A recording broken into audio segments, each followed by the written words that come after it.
Welcome back to Dukascopy TV. I'm Elaine Stenson and I'm joined in the studio now by Damien Neven, who's a Professor of Economics with the Graduate Institute of International and Development Studies here in Geneva. He's joining me now to discuss antitrust and merger control. Damien, you're very welcome to the studio. Good morning. So we'll start by talking about merger control. What are the main factors or the main criteria when dealing with merger control? Well, the objective of the agencies in dealing with mergers is to ensure that there is effective competition in the market after the merger is completed, or to take measures so that indeed effective competition is maintained. And essentially they have three concerns. I mean, they have concerns about unilateral effects, and that's simply the idea that as a result of the merger, a firm may control products that are substitutes and would then increase the price. I mean, let's take a simple example of a merger that was reviewed, for instance, a few years ago by the Commission in the market for soaps and detergents. I mean, it was essentially involving products from Unilever and Sara Lee. And the concern was that indeed, I mean, products of these two companies are substitute and then the price would increase. The second concern is about coordinated effects. I mean, that's the idea that as a result of the merger, the companies would find it easier to collude in the market, but it's not very usual.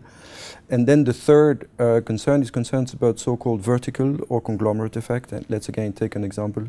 Think about the merger that was reviewed by the Commission a few years ago between TomTom and Teleatlas. I mean, TomTom is producing the hardware, the Teleatlas is producing the digital map, and there is a concern that after the merger, they may refuse to sell the input upstream, like the digital map, to the competitors downstream.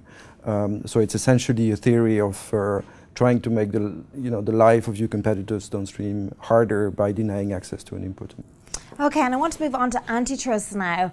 How can antitrust laws jeopardise or affect the economy, and are they really necessary, these antitrust laws? Well, I mean, there is a bit of a debate about this, but I think there is a general consensus on the idea that it's part of the infrastructure of a market economy, and the empirical evidence that is available tends to suggest that antitrust laws and merger control laws are actually essential in order to make sure that companies keep innovating. I mean, because the companies that are in a monopoly position or have a very high market share, I mean, do tend to innovate less and do tend to control cost less. So the main benefit is really in terms of fostering, productivity growth by making sure that the market remains competitive. Okay, so you mentioned innovative companies there. Let's talk about the case between Google, Samsung and Apple. Was this a landmark case in your opinion?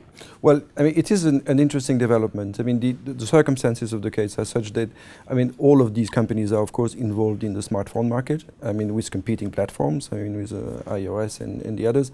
And they all have inputs that are essential for the other. I mean, for instance, Samsung and Google have lots of intellectual property, which is essential for the 3G and the 4G standards or the Wi-Fi.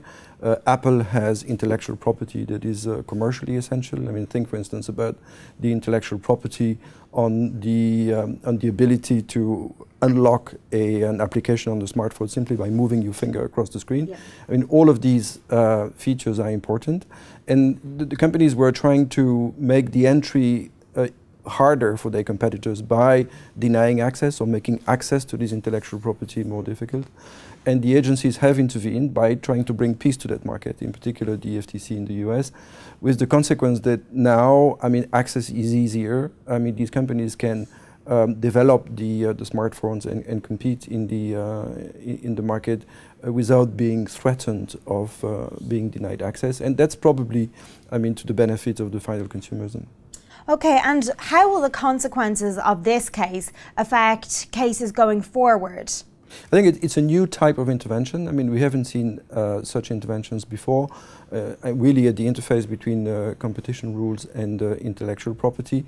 And it was also a very fast intervention by the agencies, and I think that we're going to see more and more of those, in particular in the IT sector or in sectors in which technology is moving very quickly and in which sort of competitive concerns, I mean, do arise and have to be addressed also fairly quickly. Okay, Damien, thank you. We'll have to leave it there for now. And that's all we have time for now, but do check back later for further updates and interviews from the Dukascopy TV team. Bye for now.